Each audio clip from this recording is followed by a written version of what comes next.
শুধু কথা দিয়ে কথা রাখেন তাই নয়, কাজে তার প্রমাণ করে দেখালেন চতুর্থবারের সাংসদ শতাব্দী রায়। গত ২৪-এর লোকসভা নির্বাচনের সময়ে যখন শতাব্দী রায় নির্বাচনী প্রচারে জনসংযোগ সারছিলেন, তখন তিনি গ্রামবাসীদের বিক্ষোভের মুখে পড়েন।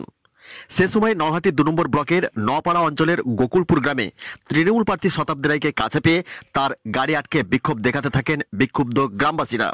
কারণ তাদের অভিযোগ, দীর্ঘদিন ধরে গ্রামের রাস্তা চলাচলের অযোগ্য হয়ে পড়েছে, অথচ রাস্তা সংস্কারের জন্য বারবার আবেদন করা হলেও গ্রামবাসীরা কোনো সাড়া পাননি। শেষ পর্যন্ত সে সময়ের চতুর্থবারের তৃণমূল প্রার্থী শতাব্দী রায়কে কাছে পেয়ে তার গাড়ি ঘিরে গ্রামবাসীরা বিক্ষোভ দেখাতে থাকেন।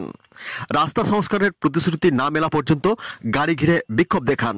শেষ পর্যন্ত শতাব্দী রায় গ্রামবাসীদের কথা দেন, নির্বাচনে জয়ী হলে তিনি তার নির্বাচনী এলাকার গ্রামে যে রাস্তা, সেই রাস্তার কাজ করে দেবেন বলে সে সময় প্রতিশ্রুতি দিয়েছিলেন।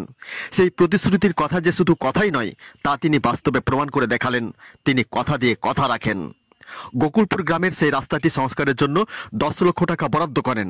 শুক্রবারের দিন ঢালাই পাকা রাস্তা সংস্কারের কাজের সূচনা করলেন বীরভূম জেলা পরিষদের জনস্বাস্থ্য কর্মদক্ষ নাগরচন্দ্র কোনাই, নলহাটি ২ নম্বর পঞ্চায়েত সমিতির সভাপতি বরুণ ভট্টাচার্য সহ নপাড়া গ্রাম পঞ্চায়েত প্রধান রিপন শেখ সহ আরো অনেকে। তৃণমূল কংগ্রেস কথা দিয়ে কথা রাখে, সেটা যে অক্ষরে অক্ষরে সত্য, এই কাজের মধ্যে সেটা আজকে প্রমাণিত করলেন আমাদের সাংসদ শতাব্দী রায়। আজকে এই গোকুলপুরের বহুদিনের যে জনগণের যে রাস্তার সমস্যা ছিল, তাই আমাদের সাংসদ শতাব্দী রায়, যিনি লোকসভা ভোটের আগে এসেছিলেন এবং কিছু মানুষ ওনাকে রাস্তার জন্য আবেদন করেছিলেন, সেই কথা মতো তিনি আমাকে অফিসে ডাকেন এবং তারা ওনার সমস্যার বলেন যে গোকুলপুরের রাস্তার প্রধান সাহেব, তোমাকে কিছু রাস্তা দিব, তুমি গোকুলপুর রাস্তাটাই কি করবা।